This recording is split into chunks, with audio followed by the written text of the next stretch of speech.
د جبهه مقاومت ډلې مشر احمد مسعود په تاجکستان کې له طالبانو سره خبرې کوي.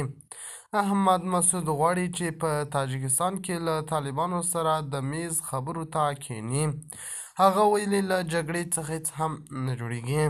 د روسیې سپوتنیک د خبري اژانس وایي چې احمد مسعود په تاجکستان کې له طالبانو سره خبرې کوي او نیټه یې هم نه ده معلومه، خو هدفونه یې په ډاګه شوي چې د څه لپاره دوی لیدنه کوي. د خرابات ټي وي چینل درنو لیدونکو سلام، ستړي مشئ، وخت مو بخیر. هیله لرم چې جوړ او روغ به یې. په سر کې یادونه کوم که خرابات ټي وي چینل مو نه وي سبسکرایب کړی، په درنښت سره خرابات ټي وي چینل سبسکرایب کړئ. د روسیې سپوتنیک خبري اژانس وایي د احمد مسعود په مشرۍ د ملي مقاومت جبهه غواړي چې تاجکستان پلازمینه دوشنبې کې د طالبانو له استازو سره غونډه وکړي.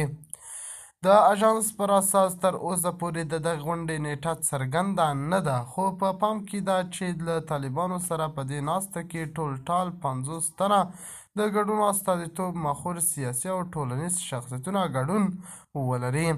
سپوتنیک په ملي مقاومت جبهه کې د خپلو سرچینو په قول ویلي چې د دې غونډې هدف اوسنی بحران ته د حل لارې موندل او د افغانستان د ټولو سیاسي قومونو په ګډون د ټول ګډون حکومت جوړول دي.